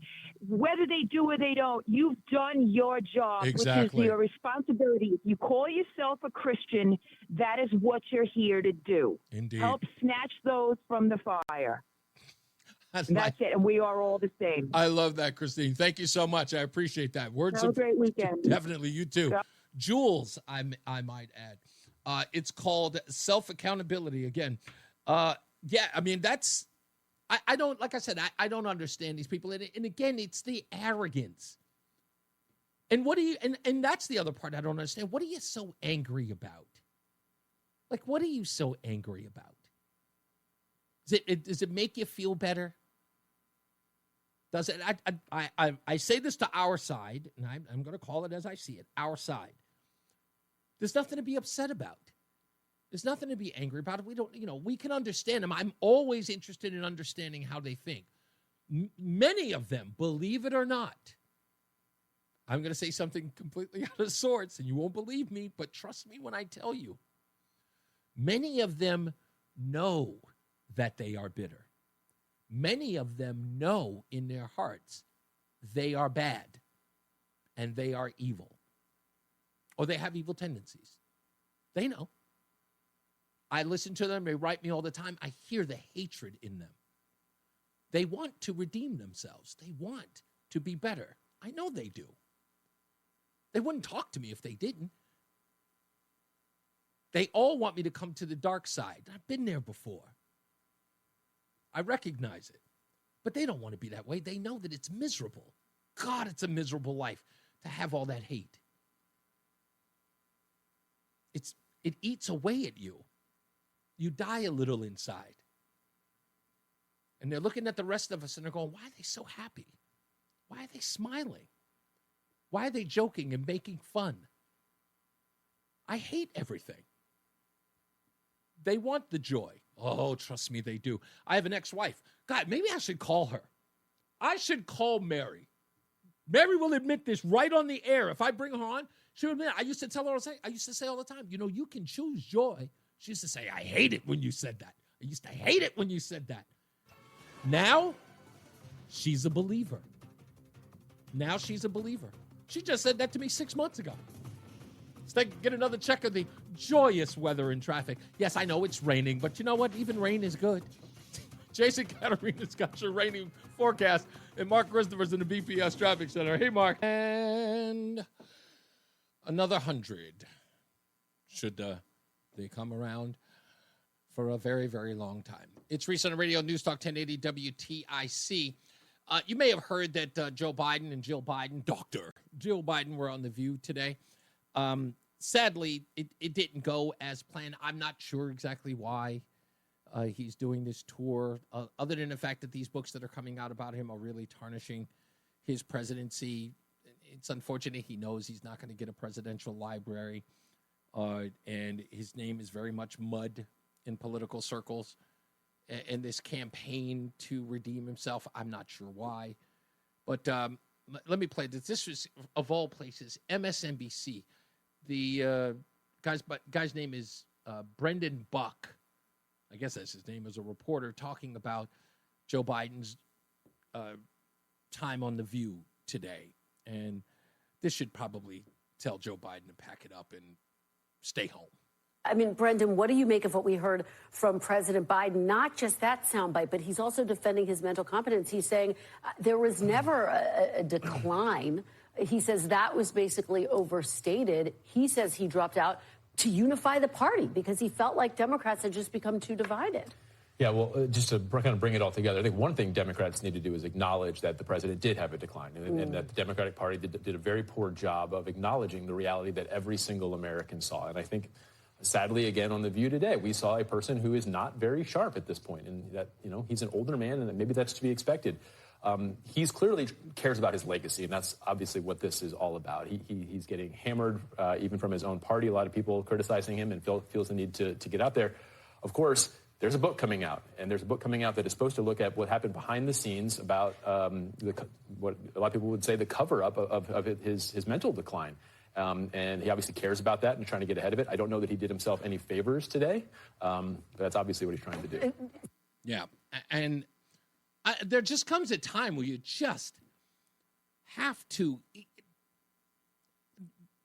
Rush used to say something a long time ago, and because he mentioned it, I started investigating it, and it turns out that he was right on point. The Clintons were always caught up in money.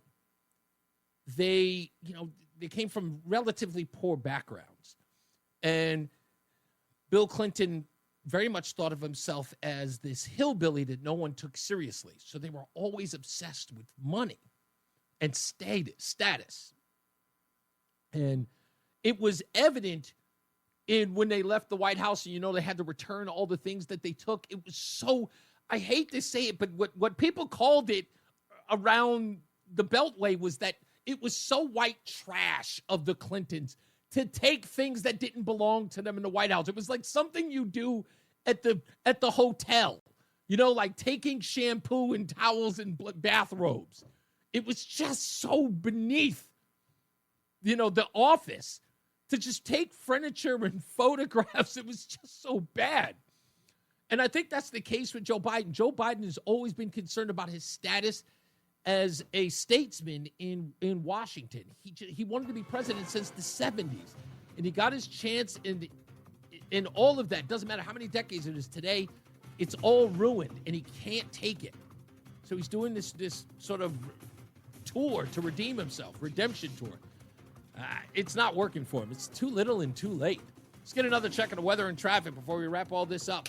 Jason Catarina has that weather, and Mark Christopher's in the BPS Traffic Center with some traffic, it appears. Reese, I want that cigar box. Let me have that cigar box. I'm taking that no matter what you say. Wasn't that amazingly, it was so uncool? I know. That report that came out was just like they had to return furniture that they... Arkansas, well, he's from Arkansas. I know, it's but a little bit different there, I guess. You'd think why would you do that? It was like, hey, I would take the shampoo. Yeah. But furniture in the White House? I mean, come on. And photographs. Draw a line there. Yeah, right. Yeah, no one's going to miss this Lincoln portrait. Right, no problem. I'll just take that, throw that in the back of the moving van. Yes. We're going to take that to New York State. Is that where we're going now, Hillary? If you're heading into Hartford. What's up, everybody? You know who it is. You know who it is. You know who it is. It's Reese on the radio. Frederick Douglass of the 21st century.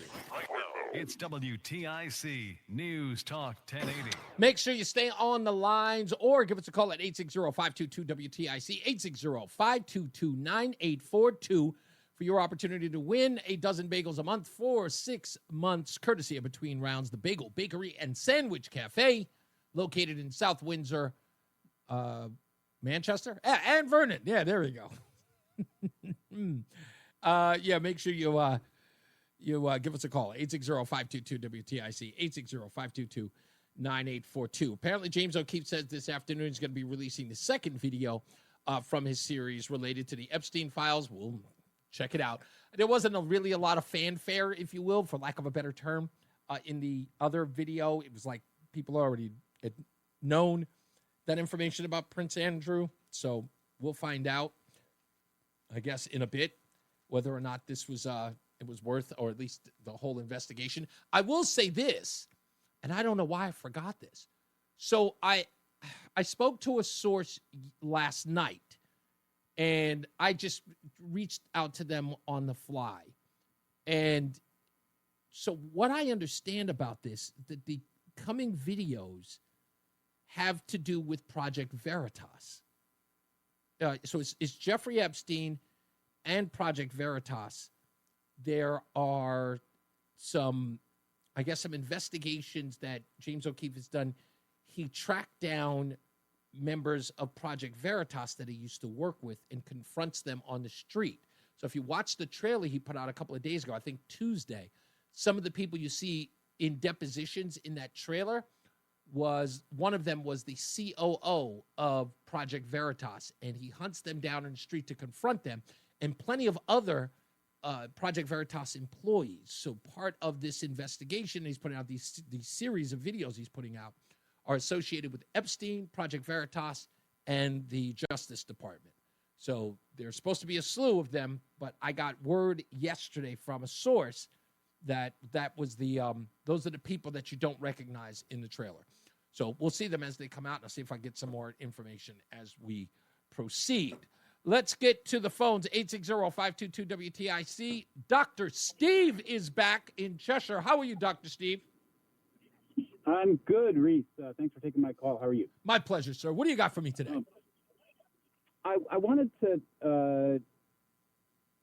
offer a word of caution regarding a word that you used about 10 minutes ago now. That's when I initially called. And it is the use of the word evil. Now, you and I have spoken. Yes, you and I have spoken a couple times over the 6 months plus. And you and I, we don't agree on a number of things, but Sure. nonetheless, civil discourse is certainly, I think, an exercise that both of us very strongly agree in. And I think that we are at great risk of creating, basically undermining civil discourse when one side refers to the other side as evil or having evil ideas. Okay. Now, you know, I know a lot of liberals. I know a lot of conservatives. I don't view any of them as evil. I think Donald Trump is, quintessential narcissist, an unrepentant bully, and has authoritarian tendencies. Okay. But I would never refer to him as evil. I think he's intelligent. I think he has a lot of passion, and I think he's very charismatic. But I would never throw the word evil around. Does evil exist? Yes. Okay. I'm not suggesting it does not, but I think that when you cast people whose viewpoints differ from your own as evil, then we start to get to Houthis and Tutsis attacking each other in Rwanda. And, you can come up with numerous examples of, Jews and Palestinians and calling each other evil tends to not be very productive. And it certainly doesn't promote civil discourse where we can actually get at the root of where our opinions differ and why. Okay, let me, if I may, I want to respond to that because I think it's a good point, but I think I'm coming from a pretty direct place. And the use of language, as far as I'm concerned, is useful when it is not just expressed, but when it is explained.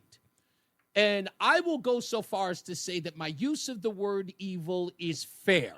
Why? Because I'm saying it in context. When I use the phrase, some people are evil.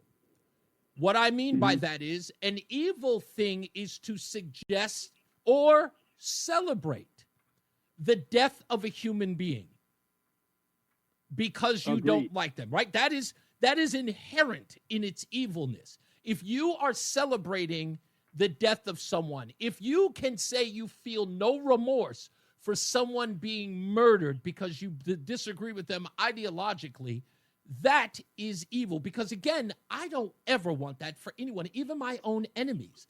I wish them nothing more than peace. In fact, I learned in recovery that when you have some animus towards someone, any form of animus, it is incumbent on you to pray for them, not to see them do any harm. I believe in the whole deal of, wishing worse on your enemy is like drinking the poison and expecting it to affect them. So when I use the word evil, I kind of feel like I'm not like most people who are just throwing on the word saying, all liberals are evil. No. People who I hear, and trust me, I communicate with them. When I hear people say things like this, like saying that I am a racialist in the level of it is all about my race and no one else's. The fact that you cannot see others as human beyond their race is evil. Because you don't see people as human beings. You see a divide between their humanity, and it has to do with their melanin count or from where they originate. Is it fair to call that evil, or is that a bridge too far? No, I mean, I think evil takes many forms, and certainly your first example of somebody basically not believing in the gift of human life and being willing to take it away happily, that I think we would all agree is evil. I think racism of more as a learned socialized phenomenon. Sure. I don't think of that as evil either. I mean, what if it's this? What if it's this? What if it's this, Dr. Steve? Let's talk about the sanctity of human life. Now, I understand abortion in the scope of that, right? But I want to parse this a little bit. When you have women who say that some women need abortions because of the circumstances of their life, they have too many children, or because of their financial situation, that's one thing. I won't call those people evil. I'll call them misguided, but I won't call them evil. But if you get on stage and you celebrate the killing of 7, 8, 9 babies in your womb with glee, is that fair to call evil? I mean, it's certainly not meritorious. It's certainly not behavior that we would, that we would. But no. celebrate. I mean, come on. We're talking about the words, Dr. Steve. We're talking about the word evil. And you said there's obvious evil that exists. And maybe I don't want to put you in a position where you're forced to have to, to either co-sign my point of view. But what I'm saying here is, and again, I don't want to put you on the spot, but I'm just saying that when I am recognizing evil, I don't want you to think that I am flippant in that word. I think that words are important and they are useful in articulating something. So when I use it, it is purposeful, right? I'm not being haphazard or reckless, for lack of, I guess, the best word to call it, reckless when I use that term. So when I see a woman on the stage talking about, yay, give it up if you've had abortions, I look at that and I go, that's not a good thing. That I find that evil. But I don't think that was what you were talking about when you used. Well, I said some of them are evil when I say that some of them are miserable and they wish things like the death of someone. We had someone in the chat room that wanted Donald Trump because they disagree with him, and he got felonies for giving his lawyer $130,000. He thought that he should be in a maximum security prison in El Salvador. I don't think that's a rational individual. They wish to do him the worst harm for like the frivolous of things. I don't find that to be a very reasonable individual. They wish the worst upon him. I obviously, as a physician, I don't wish death or suffering on anybody, and I don't think there's any justification for that. I think a lot of people just say flippant things because everybody's sort of descending into being a troll on the internet these days and says a lot of things they wouldn't say face to face with anybody. I don't know that it makes them evil so much as a little bit too loose with their words when no one's watching. Is there a form of would you find it bitter, or I mean, are you because I understand you're sort of rationalizing it, and of course it's fair for you to do that. I could be over my a little ahead of my skis on this because in my view, I don't think that because and trust me, I disagree with liberals every day, any day, all day. But the one thing that I say to them is that I hope that they find salvation. I hope that they find peace. I hope that they recognize that what they're doing is detrimental to themselves. When you're pointing out that when a woman is so angry about an election that she is willing to pick up a pickaxe and kill her own father, I've got no problem with calling that evil because that makes no sense to me. Yeah, no, I'm not going to contest that one, Reese. And I appreciate you, Steve. You are, listen, I hope that I don't make anybody jealous or feel a certain way. I love when you call. I miss you when you call, and I'm glad you do when you can. It is always great to have you because I know that you want to have a reasonable conversation about these things. And I don't get a lot of people who who don't like Donald Trump on the show a lot. I beg them to come on because I love to have an exchange of ideas with them. I just don't think they want to. So I really appreciate you from the bottom of my heart, Dr. Steve, for calling in. I will continue to do so. Thanks. Thank you. Reese. I always appreciate you, sir, and thank you for always listening. Folks, listen, I say to you all the time, all of you on the left, if Dr. Steve can do it, so can you. But again, I think that there's something innate, like at the tip of it, that is just like too angry, too adversarial. Sure. Am I a GERK? I'm sorry. That's a personal thing. Yes, I can be. I can be a GERK. Oh, I'm just saying. Let's get to our last but not least caller. Matt is in Hartford. Matt, what's going on, sir? How are you? Hello? Yes, Matt, you are our last but not least caller of the day. You got a minute. What are you going to opine about? I was going to say I have no sympathy for that guy in MSNBC saying the Democrats have to recognize that Biden was declining. That was obvious 2 years ago. They should have recognized it then. They're only doing it now that the election's over. To heck with them. Yeah, it's too little, too late. And I think that Biden is running counter to the Democrat Party to save his own hide or his own legacy, while the Democrats want nothing to do with him. I mean, unfortunately, that's kind of how they operate. You're useful until you're no longer useful. And he's running opposition to their usefulness of him, which is only going to cause them, because now they've still got to answer questions. As long as he's out there, they have to keep answering for him. And they don't want to have to do it anymore. They want to move on. As you heard Bernie Sanders do yesterday on Brett Baer's show. He goes like, nope, I'm done. I don't want to talk about it anymore. We're done. Which I thought was interesting. Matt, stay on hold. We're going to get you a dozen bagels a month for 6 months, courtesy of Between Rounds, the Bagel Bakery and Sandwich Cafe. Our last but not least caller of the day. All right, it has been a joy. Tomorrow it is Ladies' Night. Yes, it's ladies' night, oh, night. That's right. Mrs. on the Radio is going to be joining the program to talk about anything and everything. So I hope you'll join us then. As I always say, radio is free, so we thank you for paying attention.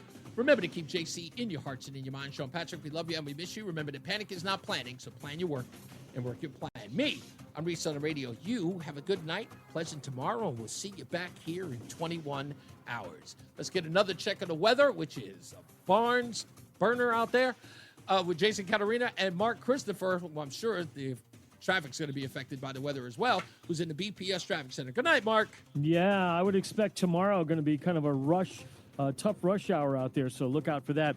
Well, Reese, if you're heading into downtown Hartford right now. All right, ladies' night tomorrow. You got it, sir. 91 slowing 33. Thank you. 30. No problem. Enjoy your night. Eat something good. Yeah, I'm good. Side of 91. Bye. Good. All right, peace. All right, everybody. Thank you so much. And, yeah, this was good. I feel bad for Reese. He doesn't know how to spell jerk. Matt, that's because the guy at the Solomon Schechter School, he called me a G-E-R-K.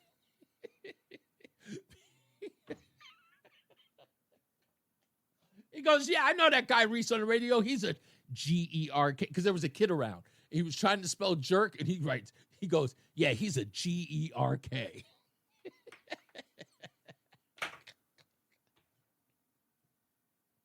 Sorry, can't get enough of that. You guys be good. I love you. I will see you tomorrow.